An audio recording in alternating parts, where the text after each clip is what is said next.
Hey everyone, this is Dean from Paranormal Pickers. Just getting ready for our next Paranormal Picker adventure. Come on, join me.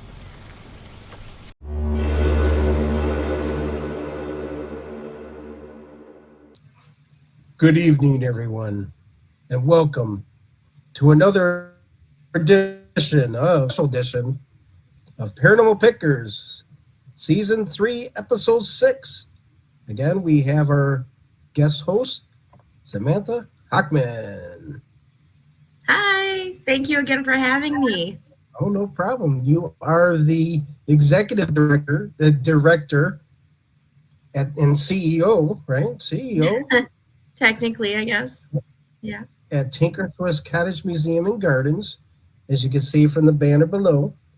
Definitely check out tinkerswisscottage.com, or actually tinkercottage.com. Tinkercottage.com. Yes. And then always, of course, check out ghostheadsoup.com and YouTube videos for both Tinker Swiss and Ghost Head Soup.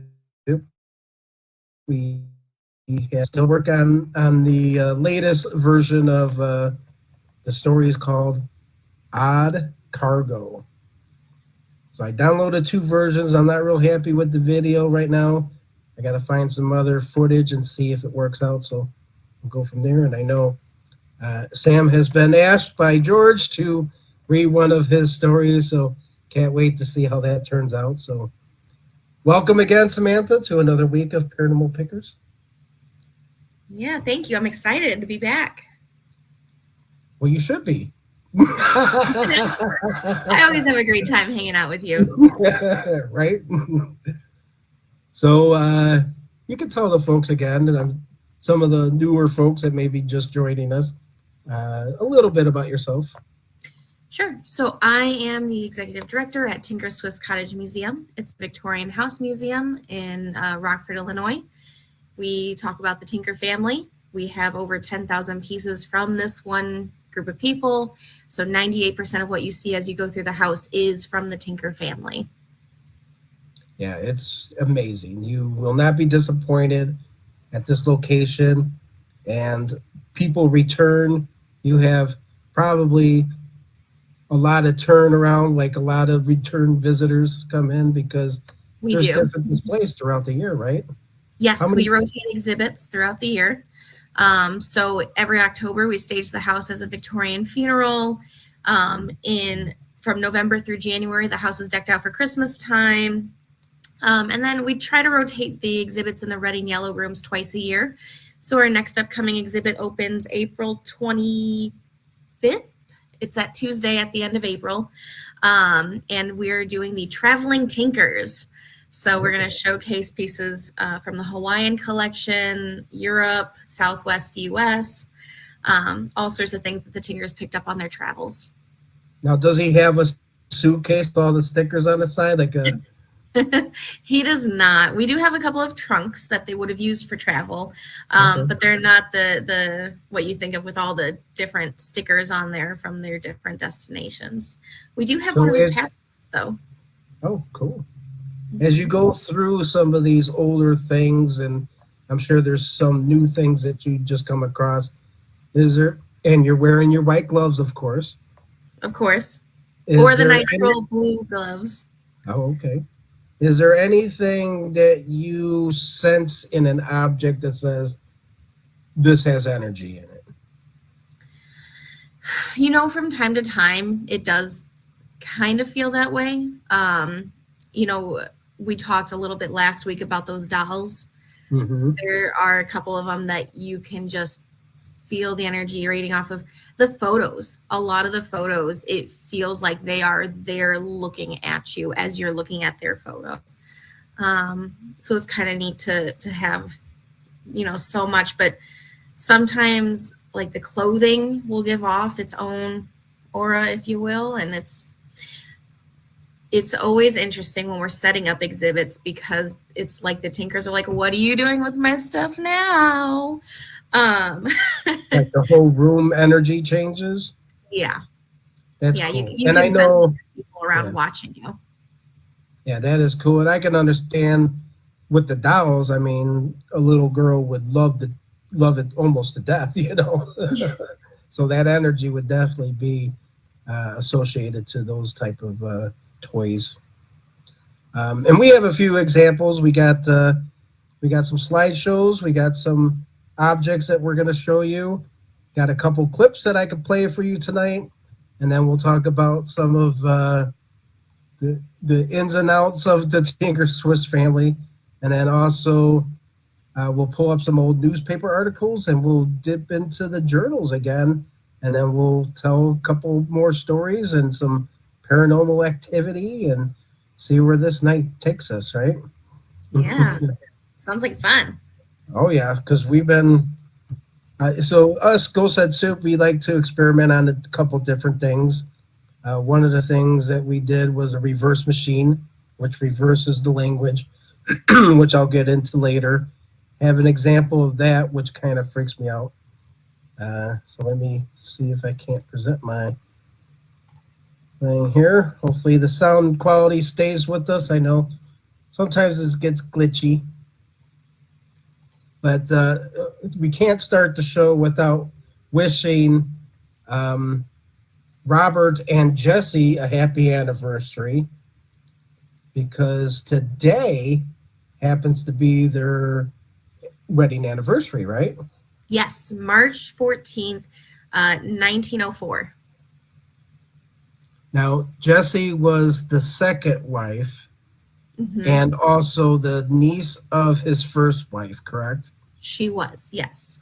And this is a picture of her and the adopted boy that Robert had no idea was going to be. He came home one day and he was instant father.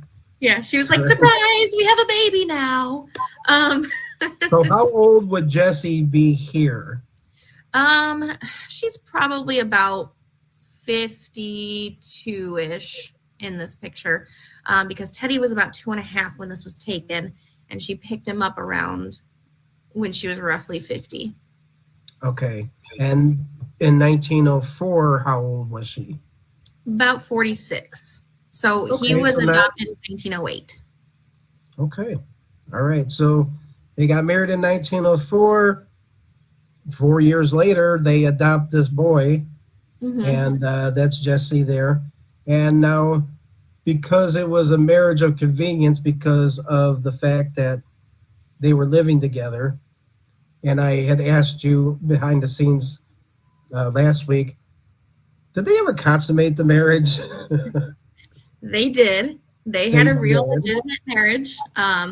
It may have been for convenience purposes. This gave her a safe place to live the rest of her life, ensured she inherited everything, gave him somebody who was going to take care of him as he aged, because he was 22 years older than her.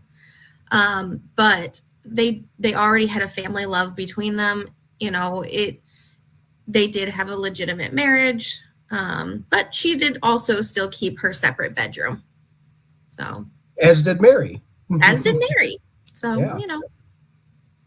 So with having said that, the reason why you were able to confirm that they consummated the marriage, you were perusing through one of his journals and happened to be one of your one of favorite, the journal entries. So that one actually was about Robert and Mary. Okay. Yeah, but one of my favorite entries talks about Robert and Mary had, spent the day so busy doing this, doing that, doing this. And then he ends the entry with, both of us too tired for any canoodling tonight. There you go. Is canoodling in the dictionary? That's an old term. You don't hear that today on Facebook, canoodling. I gotta go canoodle. I gotta go canoodle. I'll be right back. Give me 30 seconds. And, not to throw you under the bus or anything, but you do a little creative writing yourself, right? I do. Yeah. In my, tons of free time I do a little bit of creative writing. Have you always wanted to be a writer or inspired to? Yeah, I mean, I've always loved reading. I mean, from the time I could read, I didn't stop reading. And so I've always kind of had stories in the back of my mind. And just in the last last few years, I've started doing some creative fiction writing just as a hobby. But Yeah. Well, cool. And good luck with your writing. thank you. So I got some slides to show. So the first one, of course, was Jesse and Ted. Is it or Theo Yep. or what's his name? Theodore, we call him Teddy. So the Theodore and Teddy, and so he actually lived not to backtrack, but he ended up living to be an older man. Lived in like in Milwaukee area or something. Yeah. And then he returned to he's passed now, but He did. He passed roughly 1986, but in the late 70s, early 80s, he came back a couple of times and he gave oral histories to the volunteers at the time. And so we do have a couple of recordings of him recounting his childhood at the cottage. How neat is that? Yeah. And he knew he was adopted from the get-go, right? It wasn't a surprise to him. Yeah. No, it was pretty well known. I mean, we know who his parents were. We know that he met with his grandparents at some point in his life. So. Oh, cool. Yeah. Well, good for him. That was he probably lived a nice full life then. Yeah. So these individuals here, this younger clan, not so young anymore. They're like every time I see them, they're adults now. But Kathy Kressel has tours with you guys, and this was on one of the tours.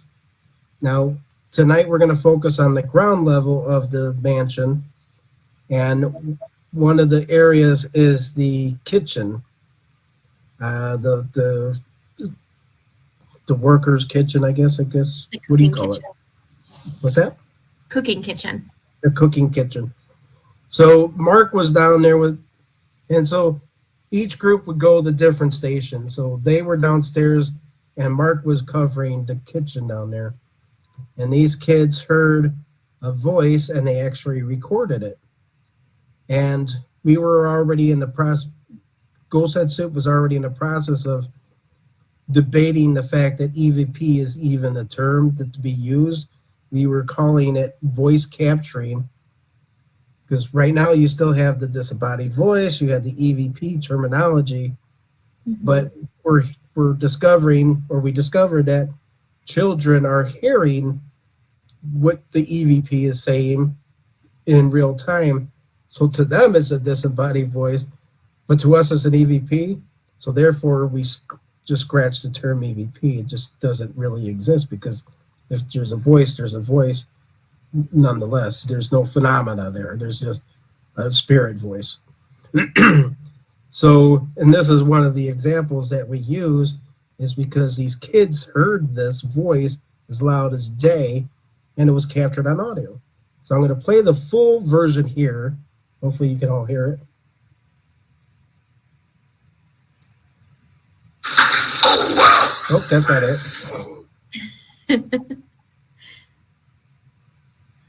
You here?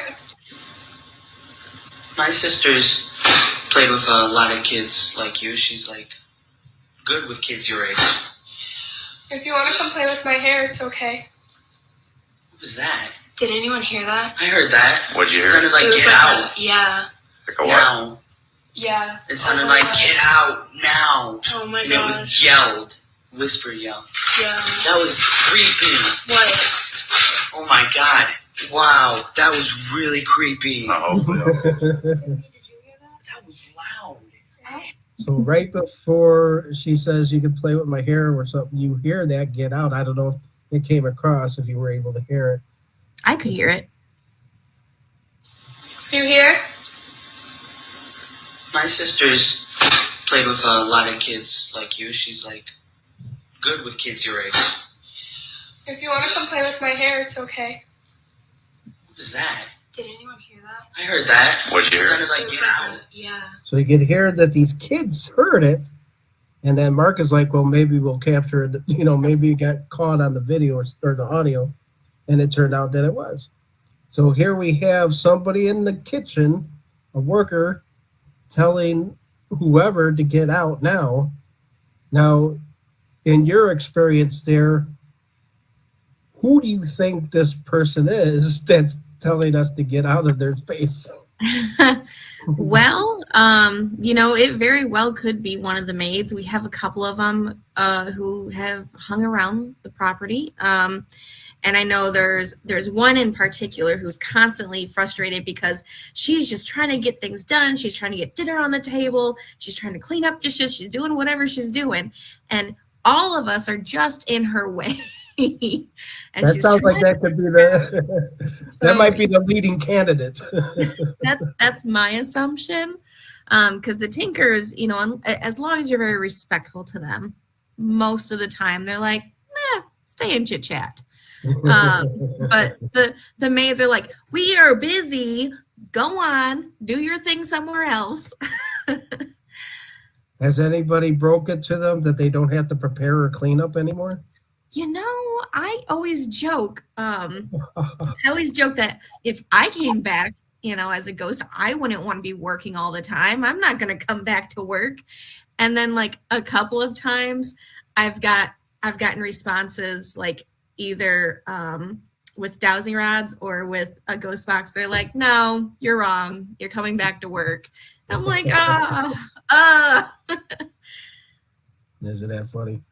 Yeah. So, and I lied. I said we were going to keep it to the ground floor, but I did have another example, and this is Tinker, and a Tinker response. And this is a diagram that Tim drew up to show where everyone was and where the audio that captured this recording. So I don't know if you can all see this, but right in the center where it says Sony audio recorder with the red and the black, those are the ones that were able to capture it. You could see me in the parlor and then George sitting down or standing in the library by himself. Well, Tim was right there. Joe, Nick, Mark, and Steve. So we had 6 people, 5, 6, 7. If my math escapes me sometimes. So George speaks.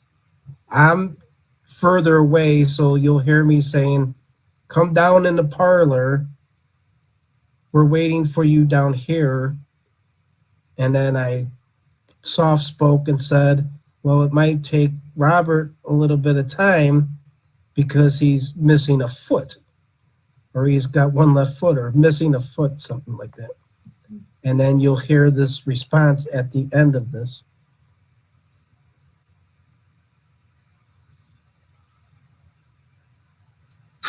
Oh, wow. I just thought I saw movement up in the balcony. I thought I heard something over here, too. Oh, this. Like a little baby. Actually, away from the door, about 3 feet away from the door. Come down into the parlor for us. Well, we have some waiting for you down here.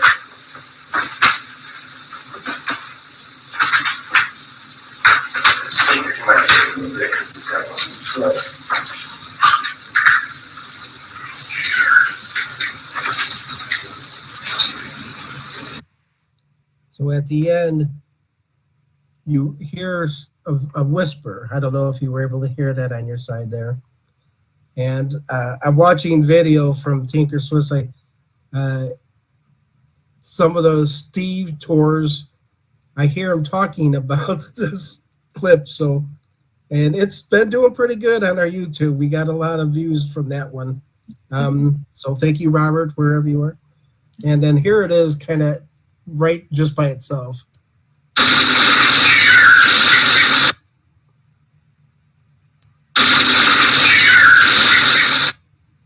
So I said, come on down.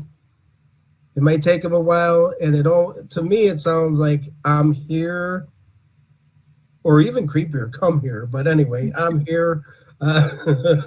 So he's acknowledging. So we feel, as far as our evidence is concerned, that if anyone were asking for Robert, he says he's here. He responded. So we think that's Robert. Yeah, I would agree. So now back to the hearing things, EVPs and voice, disembodied voices. The parlor was the first time that I heard a disembodied voice. Have you heard disembodied voices? I have a few times. So I've been shushed a number of times, because when I get talking, sometimes I get a little too loud and excited, and they're like, shh, like, calm down, inside voice. But other times, as I'm closing up for the day, I'll say, all right, folks, that's it for today. Have a good rest of your night. We'll see you tomorrow. And every now and then I hear a woman go, thanks, you too. And I'm like, oh. But one of my favorite times that I've heard them, and I think it was Jessie that I heard. I was in the library. I was doing an interview for another group. The entire team was across the creek, but their camera guy and I were standing in the library, and he was interviewing me, and he clicked the off button, right? They only do it when it's not recording. So he clicks off, and a woman upstairs goes, hey. And I just looked upstairs and went, hey. And he's like, who's here? And I said, I don't know. And then I was telling that story on a tour, and then later on, and we went downstairs to the cooking kitchen, and I was getting a little long-winded, as I sometimes do. And we heard a woman go, hey. And so everybody looked at me, and they're like, who's here? And I'm like, oh, I think that's Jessie telling me I'm talking too much and we need to get. And they're like, no, it's not. You did that. You have a recording somewhere. And I'm like, oh, I don't. So they shush you and they hey you. Yeah, they shush me and they hey me. That's awesome. But. So one of the things I wanted to mention too tonight was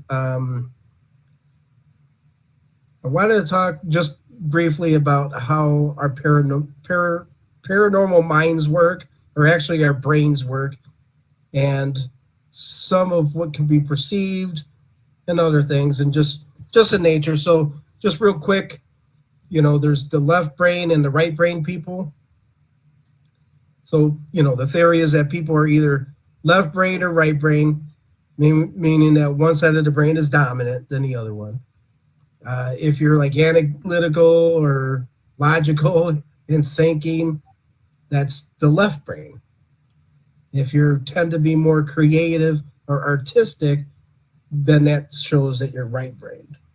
So my brain seems to be more on the right than the left, which I would contribute to how we can tell and see things opposed to other people.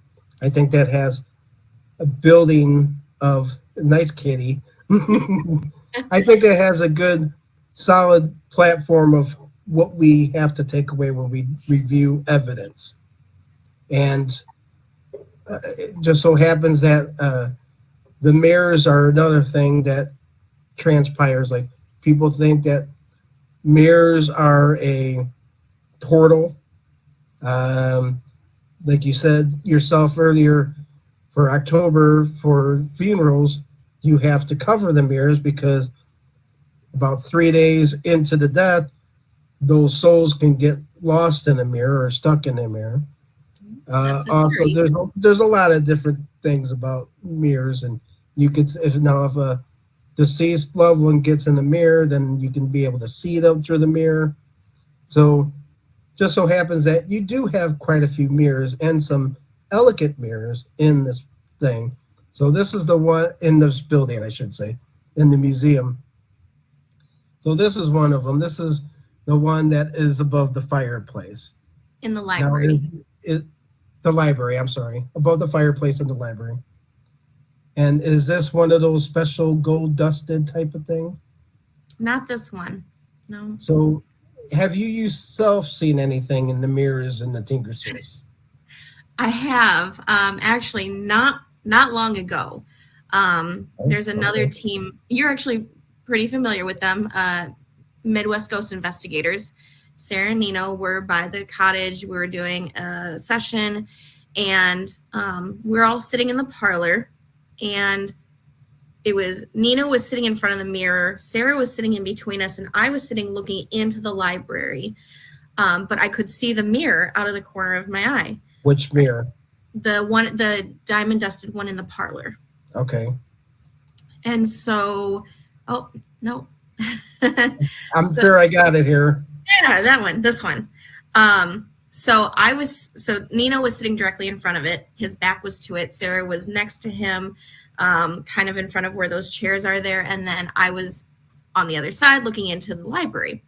Well, my eyes just started wandering towards the mirror, and I froze and I went, oh, and they're like, what? And it was just for a split moment, but I could see Robert, because at my angle, the mirror reflected the entrance to the library.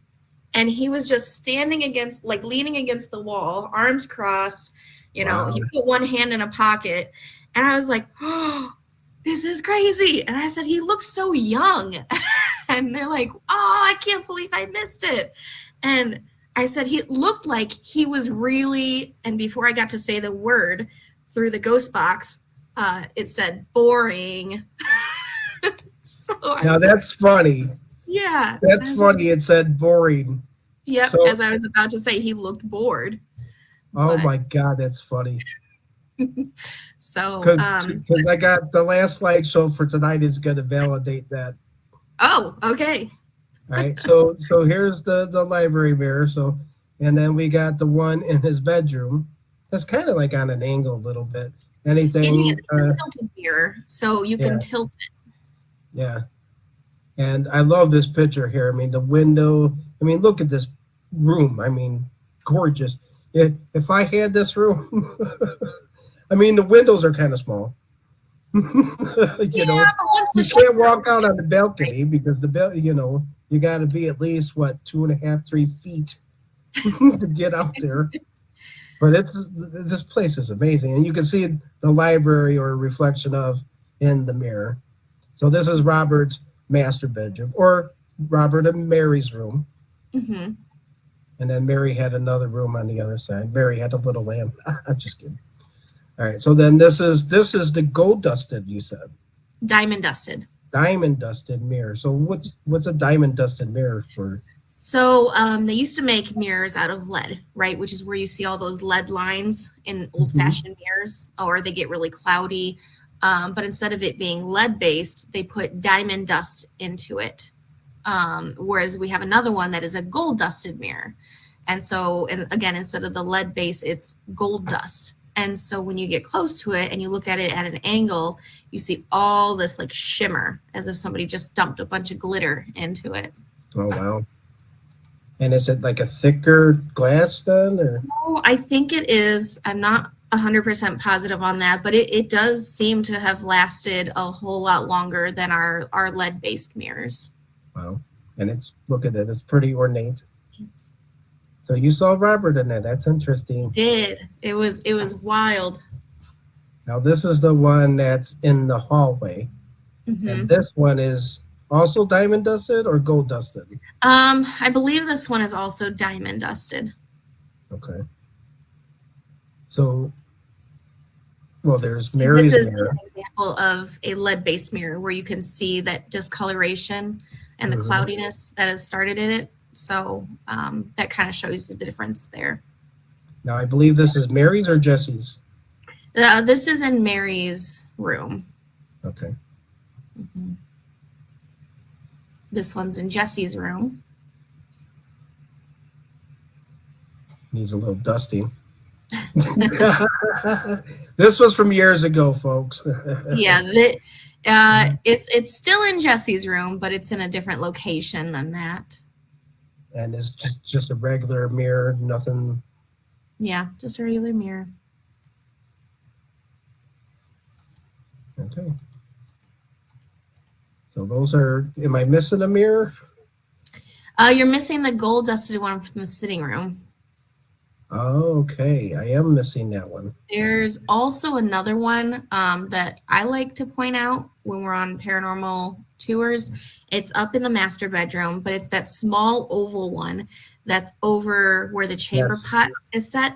Yep. And I can't tell you the number of times I get emails from people who have been on tours who are like, it was just a beautiful set. I wanted to take a picture. Nobody else was in the photo.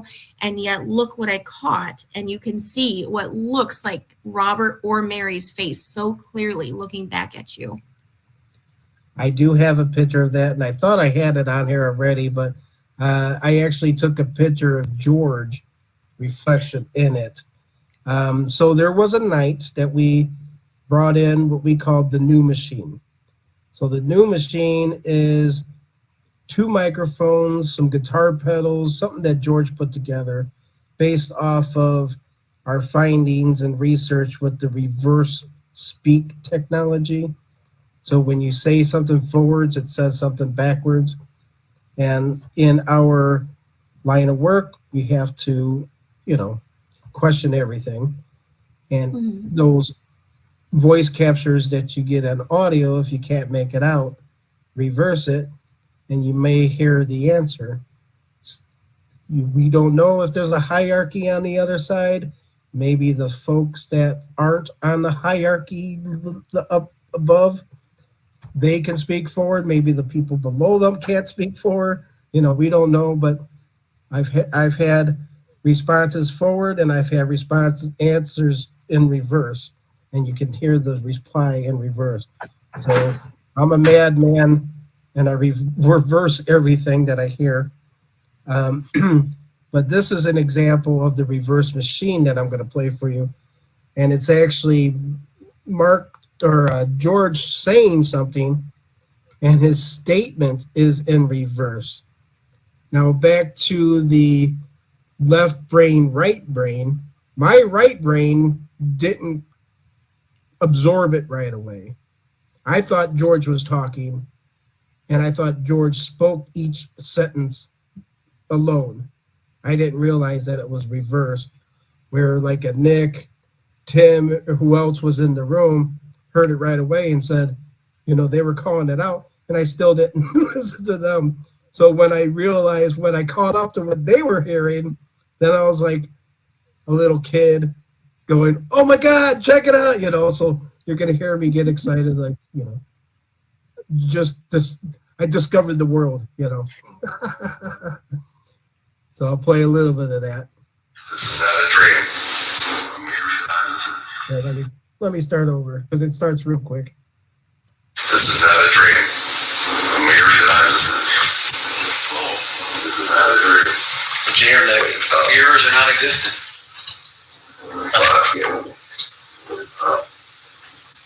This is not a dream. Mirrors are not existent. Yeah, wow. This is not a dream, so mirrors are not existent.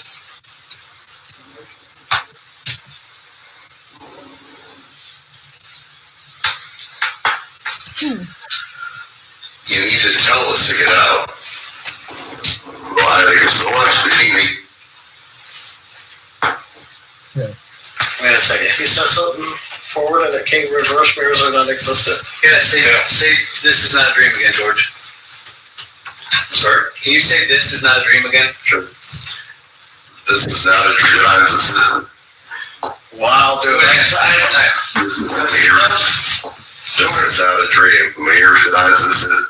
Oh my God, George. You know what that says backwards? It says mirrors are not existent. Take your headphones off. I'm going to play my recorder back for you right now.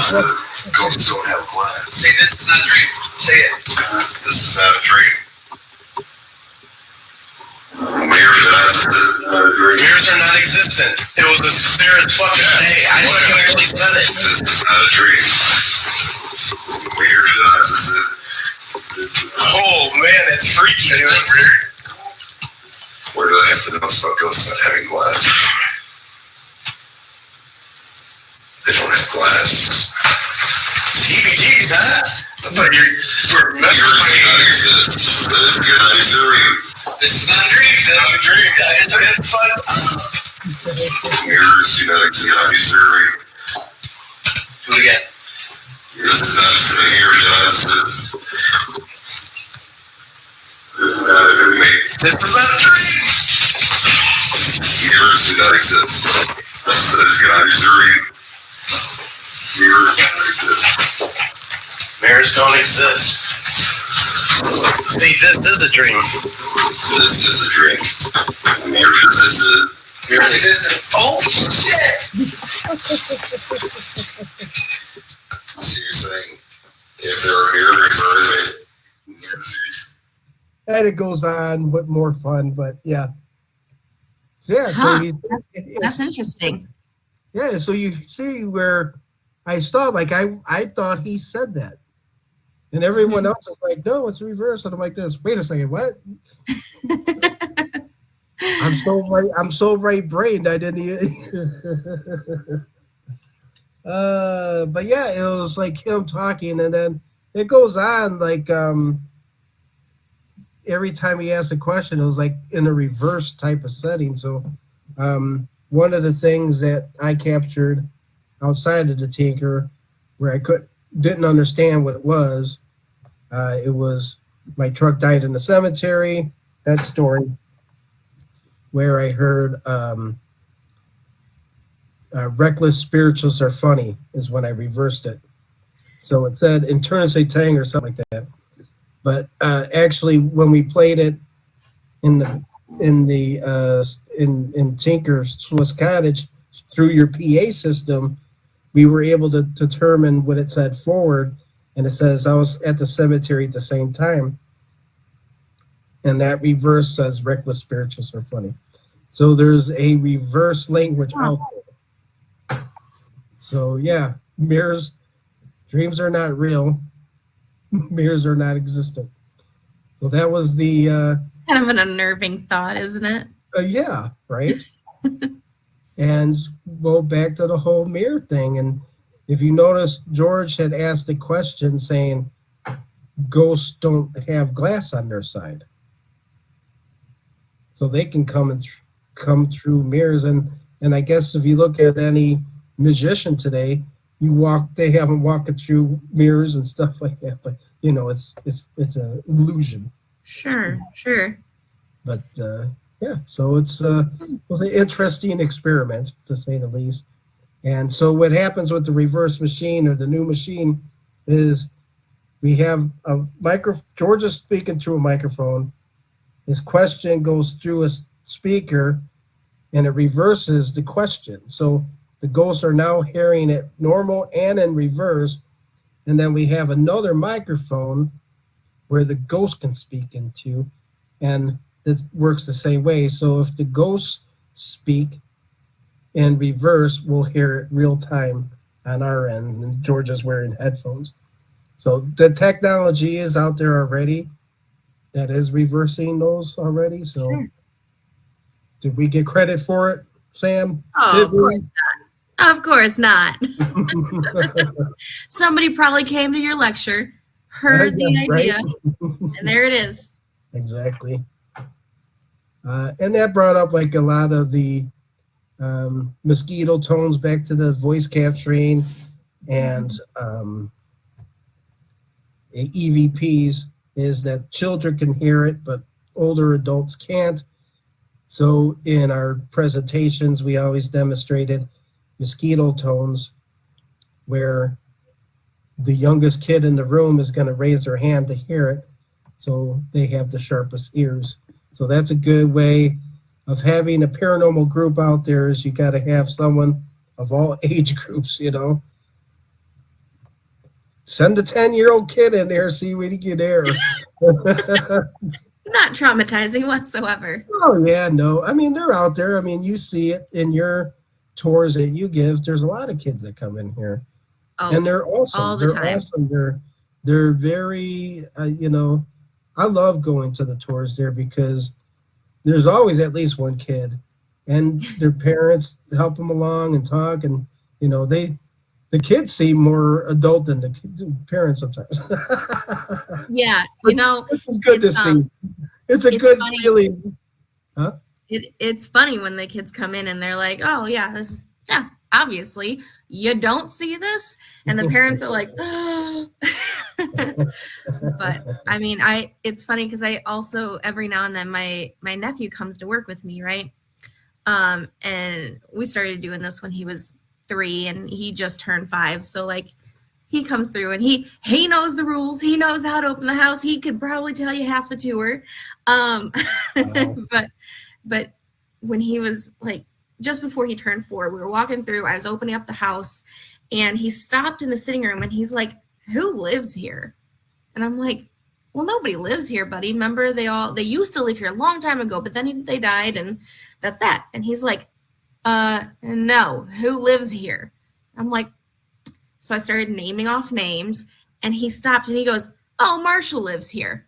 I said, technically, yeah, Marcia lives here. And he's like, why is she wearing a princess dress? And I went, because that's what she likes to wear, and we're moving. But it's wow. yeah. That was So in the he's sitting seen room? them.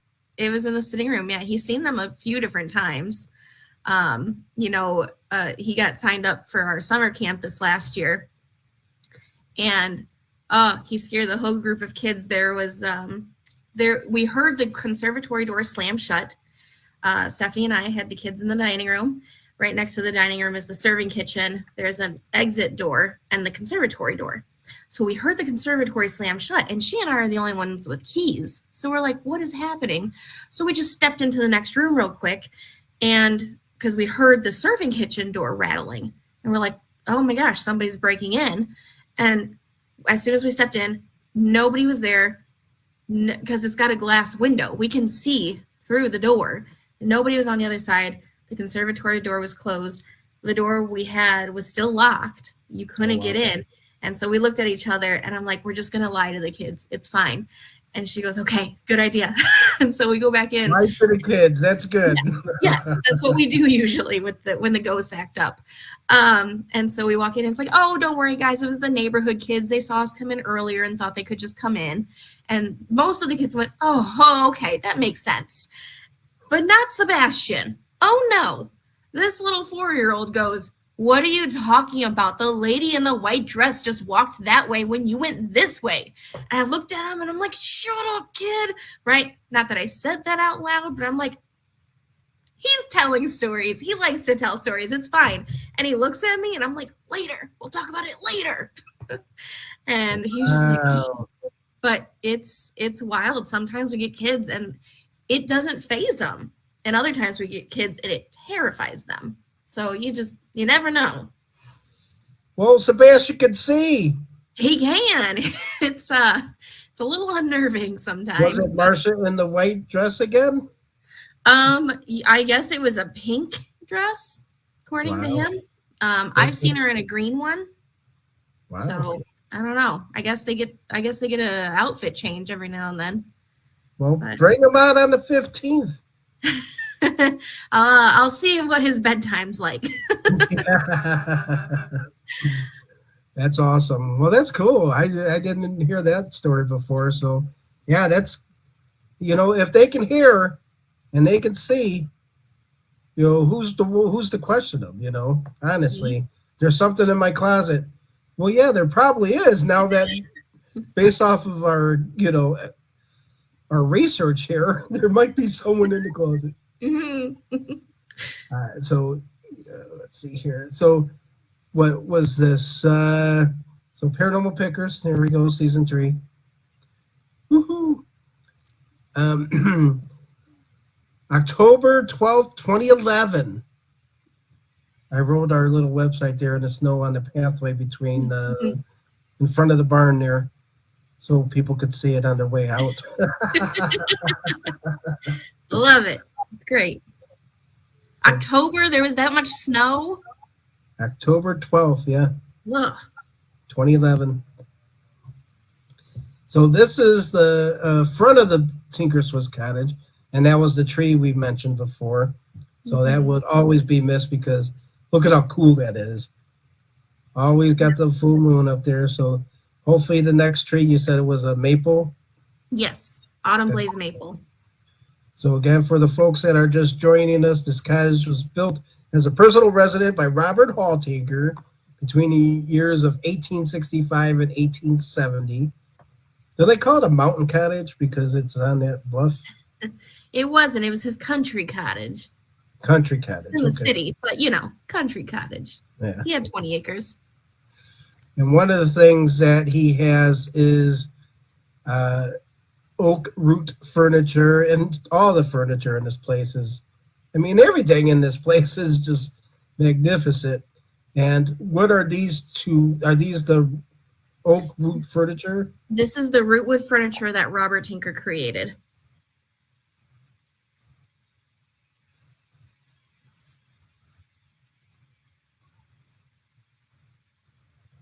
Got a little disturbance here on my side. Sorry, I got a little disturbance here. So Oh, you're saying that? I'm sitting here going, oh no, is it me freezing? No. Yeah, it So was. It was this the was the rootwood root furniture? Robert. Mm-hmm. And then there's the other ones in the cigar room. Is this kind of the same? Yeah, so it's set up a little differently, but that is still in the smoking porch, yes. Now, is this still the root furniture or is this the rosewood furniture? It is the rootwood furniture. Okay. Again, very beautiful. There's a lot of different things here. And I know this looks different now today because you have like a skull and other stuff in there too. So Well, again, the skull only comes out during October. oh, But yeah. darn. His cigar box is there. His smoking pipes You put are a hat there. on the skull? We haven't, but maybe we should. A ghost head soup hat? Get Just your logo saying, in it. folks. So this is the basement kitchen, the cooking kitchen. This is considered the main floor, ground floor, right? Because there's still a basement underneath this. Technically, there's a crawl space, Technically. right? There's a Yeah. coal room, and then the furnace room where you cut the bat, Mhm. and then there's the well room. And how far down did that well go? I know it's concrete over. And I should take this.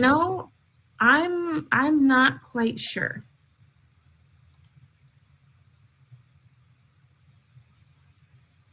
Could be hidden tunnels down there with gold We actually just and redid a foot. It could be. I gotta find that one of these days. I'm gonna find it. But we actually just had the floors in the cooking kitchen sanded. There were some spots where there was just completely broken straight down, big holes in the flooring. So we had those portions redone, and then they put a nice clear gloss over it, and they look amazing. But while they had that open, I absolutely halfway crawled underneath the floors looking for things, and we Had a girl. we did find a portion of one of his canes. Oh. It was a broken off bottom portion of his cane. And I was like, what is this? And Stephanie's like, I don't know. It looks important. And so we wiped it up real quick. And we're like, How long was it? yeah, about this big.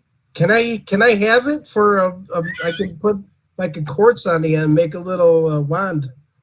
It would be perfect size for that. However, it is now in our collection. If I find the foot, I'll give you a toe.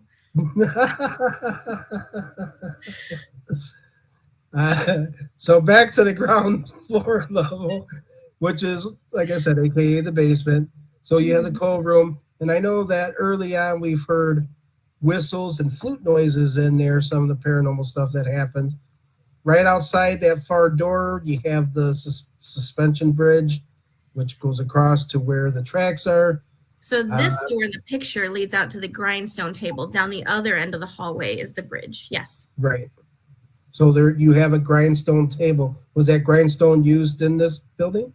It wasn't used in the cottage, no. There was a gristmill factory across the creek, and that's where it came from. Interesting. Mm-hmm.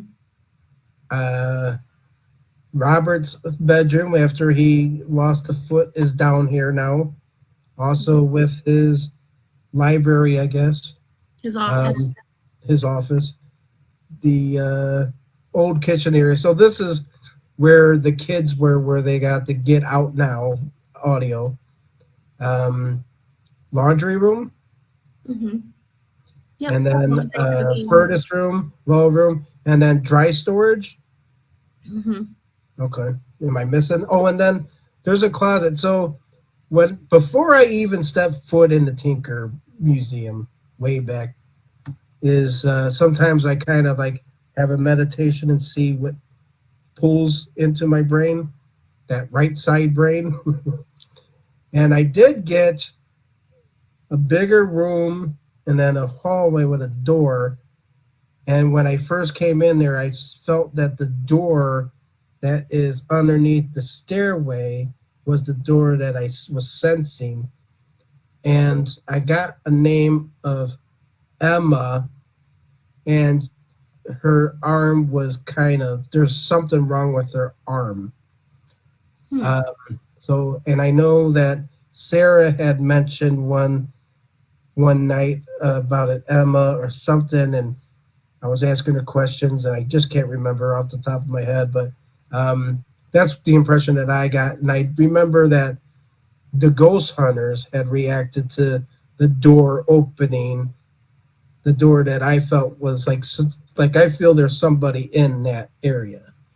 Like there's a female spirit, Emma, or whoever this person that says "Get out now." I think that's where that person hides. Yeah, I'm not really. What's in that little closet? It's just a broom closet? It's empty. Yeah, it's empty. They probably used it for storage when there was people actually living in the house, but it's just an empty closet now. And well, take your Bastion down there and find out for me. Fun fact for you about that scene in Ghost Hunters where the door opens. Yeah. That was actually a locked door. The door remains locked. And so for it to have opened, but that's the only time it's done so. So. There you go. So let's go in the news with the Tinker. So some of the stuff that we found, of course, he was elected mayor in 1875. Yes. And this is the most exciting city election ever held in Rockford. Took place today, resulting in the election of Robert H. Tinker as mayor.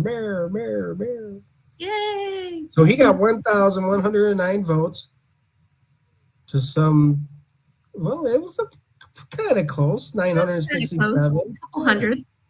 So that's pretty nice. So there you go. He was mayor of Rockford for a time being. Mm-hmm. And the next slide is he also, this is in 1877, so 2 years later, ex-mayor, so no, he's no longer mayor, he started a brush company in the city. Now, he also had other things going on, but he started. Oh, he had so much. Yeah, what was the brush company for? What was all that about? Just, I joke around that Robert Tinker was kind of like, he's kind of like Shark Tank of Rockford, where if you have a business idea, you'll go see Mr. Tinker, and if he likes it, he'll just partner with you on it. That makes sense. So that makes sense. There you go. He helped start up an oatmeal company, a steel company, sugar company, railroad company, apparently a brush company. Were they hairbrushes? Were they horse brushes? Were they, I don't know what kind of brushes, but, it's just one of his many endeavors. I think they were paint brushes. I think they were horse's hair, stuff like that. Or knowing him, cat hair. Well, I'll get to that too. So here's another one. This is from 1883. He was garroted. Ex-mayor Robert H. Tinker. It's funny how they still refer to him as ex-mayor Robert. Garroted and robbed of $150 in gold last night in the center part of the city. He was choked, so he could not speak and had both arms pinioned. There never has been such an open case of highway robbery. And it says no clue. I like how they spelled clue. Yeah. Yep. Unfortunately, this was not the only time Robert was robbed. He had been robbed in Chicago. He had been robbed a couple of times in Rockford. The poor man just couldn't catch a break. He was all over the place too. He was. But this is good news here in 1884. So he was garroted in May 31st, 1883. 10/10, 1884. George Rhodes was arrested under indictment charging him for the garroting of Mr. Tinker some months ago and robbing him of $60, which is probably worth a lot more today. Well, the other one said $150 or $150 in gold. Yeah, so, yeah, $60. So you never know. Fake news back then. 150 gold sounds better than $60, but right. Yeah. So last show, and just a moment ago, I touched on the cats. Mm-hmm. So on the last show, March 14th of 1895, in his journal, he referenced that he killed one cat and took another in Satchel to Buffalo.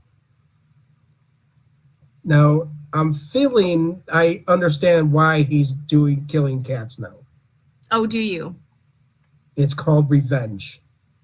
Oh, well. So that was in He was not a 1895. big fan of cats, and I guess he's got a couple of reasons. 1895, he killed one cat. So in 1887, Robert Tinker, a gentleman of Rockford, was so badly bitten on the wrist by a cat that he is laid up for repairs. That was in 1887. In 1895, he's killing them now. He's revenge. Pure revenge. That's why he killed a cat. I found the answer to that riddle. Well, now we know. Now we know. He should have been killing burglars. He should have. I mean, at the rate he was robbed, you'd think he would have, but Back then, he could have been Batman. he could, he had a big old castle perched up on the cliff. Might as well have been Batman. And, and no pun intended with the whole bat situation that you have. So anyway, I'm Batman. Look into the camera and say, I'm Batman. Batman. Only here on Paranormal Pickers, folks. All right. So, of course, March 3rd, actually, we missed this last week because, his foot was cut off. So this here says, Robert Tinker was struck by the Illinois Central switch engine at Rockford at noon today, and both feet were crushed. One was cut off, and the other will have to be amputated. The injured man was once mayor of Rockford and is a well-known citizen. It was on his beautiful South Main Street property that the Illinois Central Railroad built their depot and yards. So this guy is saying that he didn't have a foot to stand on. But he got it wrong pretty good because he didn't lose two of them, right? No, only one of them actually was crushed. One was snagged, and he was drugged for 30 feet. So the rest of his body got pretty dinged up from being drugged along the tracks there. But only one of them was actually crushed and amputated. That's crazy. So we're going to dive into the journals real quick here before the end of the show. I know it's close here, but we got a little bit of time. So one of the things here for September 29th, 1873, began digging cellar of barn at cottage. Uncle Jim Manny was buried. I guess that's on the other side, huh? Finished drilling my well, so you can see that he was building stuff here. And back to the barn now. Are you familiar with Kristen Lumen? I'm not, no. She's a paranormal celebrity. She was on Ghost Mine and then also Ghost Hunters with Grant, the new version of Oh, Ghost Hunters. okay. So Kristen Luman is a hypnotherapist, parapsychologist, and she also researches the subconscious mind. Well, she says that the mind can manifest a paranormal experience. So, I could see that. yeah. So, one of the things not too long ago, when were we there last? In Tinker, October? October. So it was Tim, Melissa, and I walking back from the cottage to the barn, and the barn door was locked, the back door, and it has these handles on them, just turn handles. And Tim knocks on the door because we're locked out, and no one's coming to the door. So I was sitting there looking at the door knob, like a slow turn. And I'm looking, I'm like, oh, okay. So I went to reach for it.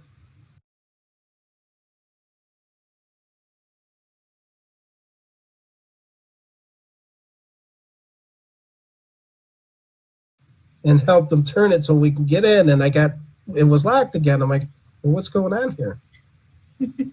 And then your other friend, Stephanie was there.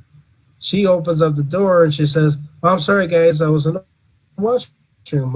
And I'm like, well, nope, I was in the washroom. There's nobody here. I'm like, well, where's the other two? They're upstairs. I'm like, man, I just seen that thing turn. Like literally turn. And there was no one else in that building. Now, did I manifest that thought in my head because I wanted the door to open? Or who knows? So you got to question it. Yeah, but to be fair, you've been there for over a decade. You would think that if you're going to manifest it opening, it would have done that long ago. But no one else seen it. It's not on film or anything, but it's in my mind, and it freaked me out. And so, yeah, it like moved. Now, the barn is notorious for things moving. You have the lock on the door, everything. So it's not, maybe it's the little kid that you call Nicholas. Mm-hmm. Maybe Nicholas was trying to get me into the building. So maybe. At least they tried to let me in. I don't know. They turned the knob anyway, but they didn't. Were they trying to, or were they like, ha ha, you can't get in? Because then they would have laughed. So that's the experience that I had in the barn, or going into the barn. I'll never forget it either. It's just like I never seen that happen before. A couple other things here. Keeping in the basement area. Loveland begins work in the basement. This was 1880. Cook put in new doors. Sermon. Stanley Colyard. Wife died at 6 at Wilder.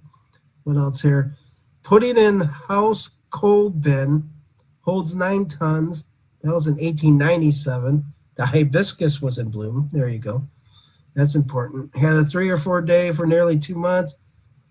Mrs. Irwin, tenant at Thompson's. There's the Thompson house again. Refused to let wife look into room.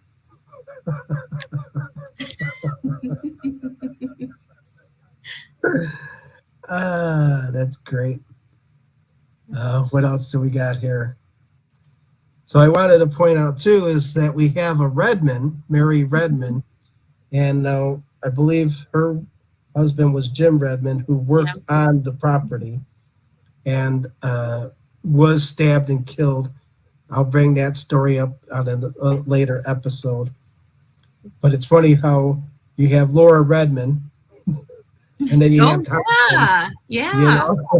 So we got you got Thompsons, you got Redmonds, you got all sorts of folks around. Yeah. So let's see, housewood. Let's see, old shingles. So he talks about repairs and stuff. Oh wait, took to crutches at noon. Found kitchen chimney has to come down. So you can actually go through these journals and get a good timeline on everything, including names of people that were there. Mm-hmm. I like this here. Dedication of new Masonic Hall. Too busy building bridge to attend mummery. Yeah. Who's got time for that? I've got a bridge to build. All right, so the next slide is the last one, and then we'll end up the show here. But remember earlier you were talking about the image in the mirror about Robert looking bored, Mm-hmm. and I laughed. So here I tie this in. So he has a certain way of calling people out. So in 1870, he listened to the Kate Fields lecture, rather flat. And then January 2nd, 1872, Finney lectured on microscope, rather stupid. So whatever you guys were doing that day, I think he was reflecting on the fact that he was bored to what you were doing.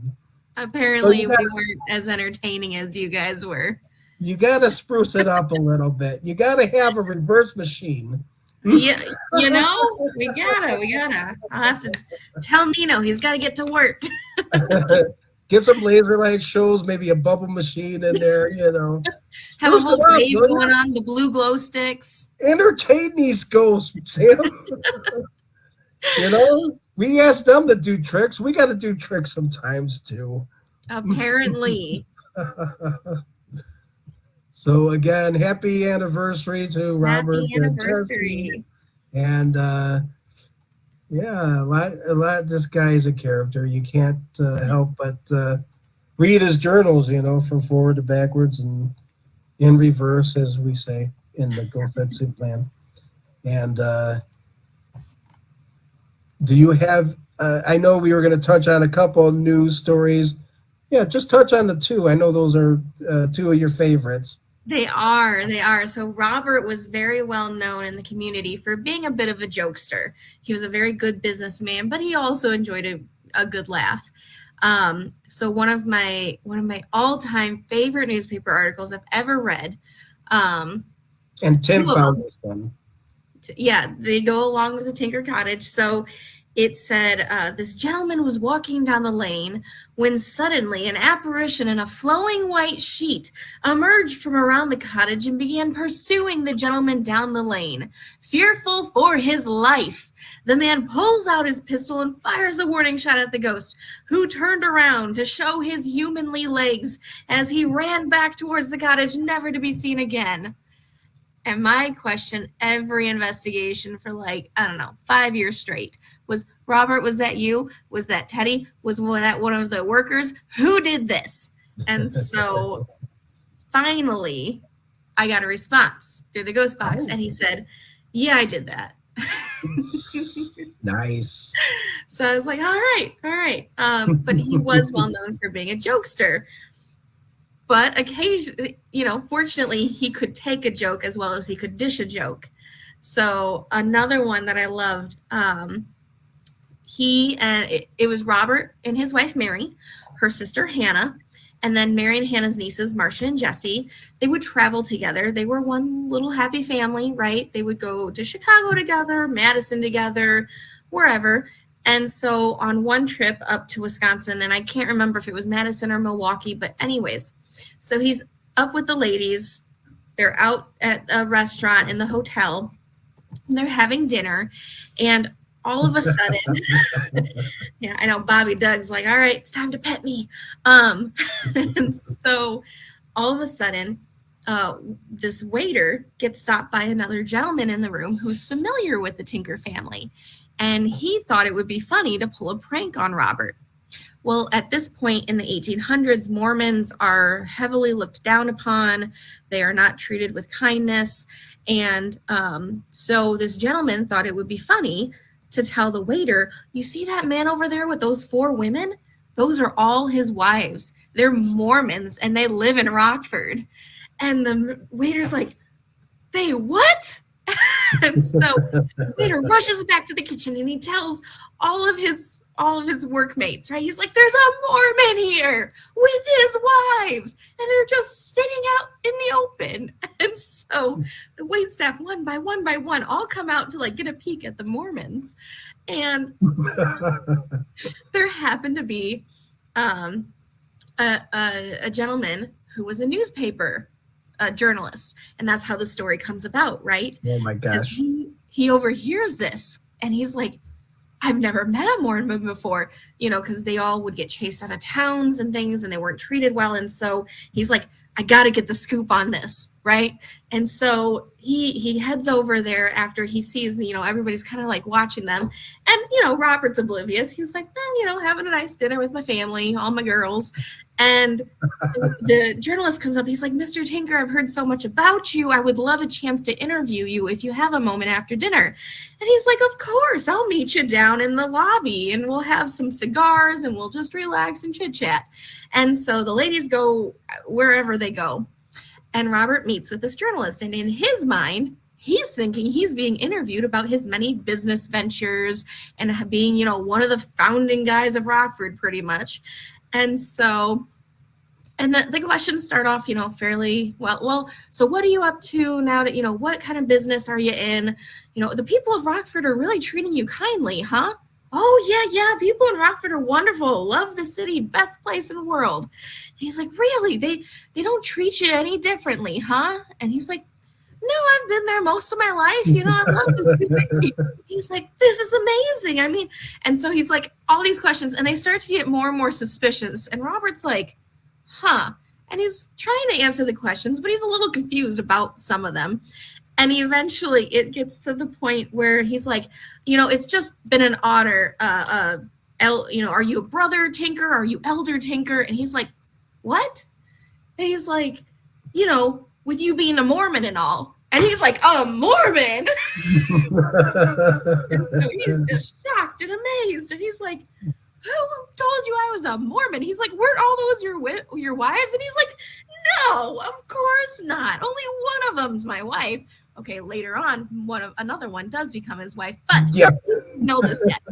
So he's like, I'm only married to one lady. That's all. I don't need no more wives. And so the newspaper journalist mentions, like, you know, Robert had a really good chuckle when he heard who told him the joke, and he's like, I'm gonna have to get back at him. But he was famous for his jokes, but he also could take a joke. It sounds like he was the soap opera before soap operas even existed. You know, in a way, he kind of was. He had so much stuff going on, and all the ladies of the house were so well known throughout the city, and they had so many different goings-ons. I mean, it's just, but yeah, no, this family, they've got drama up the wazoo, you know, from being missionaries out in the islands and all of his siblings, and then we have that connection to the Buffalo State Asylum we have to talk about still at another episode. And I mean, this guy had a wonderfully crazy life. Exactly. So let's see what we got coming up here. We got March 21st will be our next one. And of course, Tinker still has a couple events coming up with the Ghost Lab guys. Yep. And, so we've got, go ahead. So we've got Chris Fleming coming out for a couple of dates in late April, early May. We've got the Kling brothers coming out at the end of July. We're partnering with Haunted Rockford for all sorts of awesome things. You guys are going to be at the cottage April 15th, and there are still just a couple tickets left. Hey, don't say you sold out? Not quite, but I haven't posted it onto Facebook yet. It's only up on our website. So I haven't posted it to Facebook or sent out the email yet. So once I do, usually they sell like that. But just put Ghost Head Soup and Dean Fleming. All right.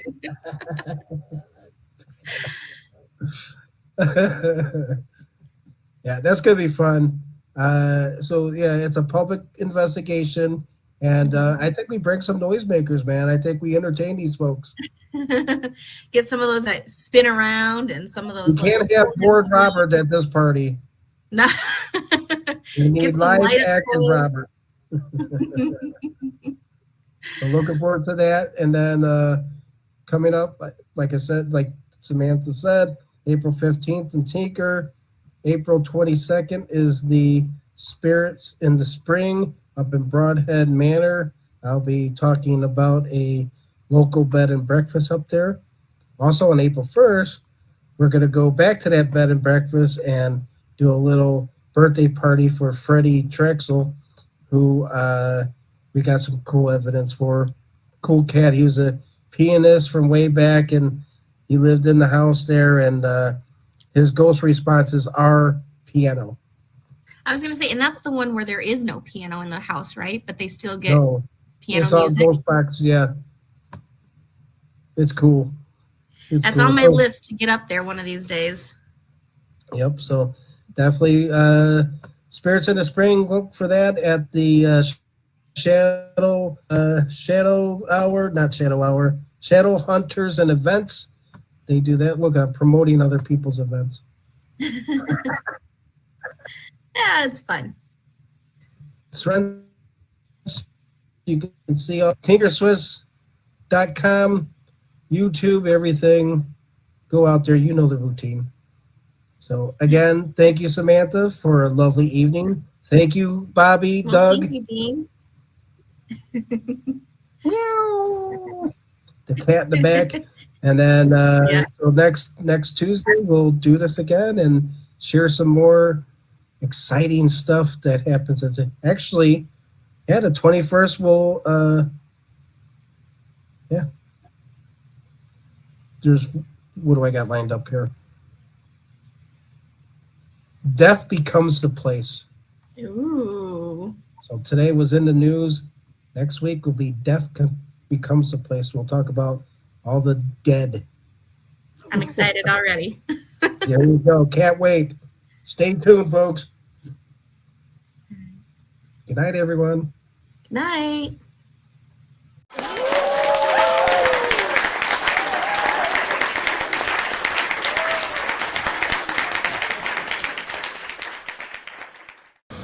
Oh, hey. Wow. Oh, hey, everyone. It's Dean from Paranormal Pickers. Oh, I got the preview for the next episode. Oh, yeah. Here, take a peek.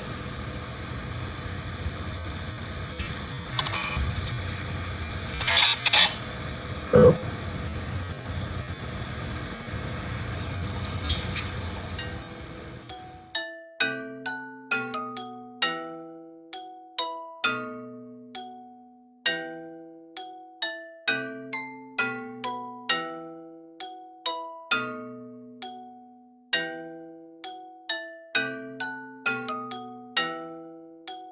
This place is haunted.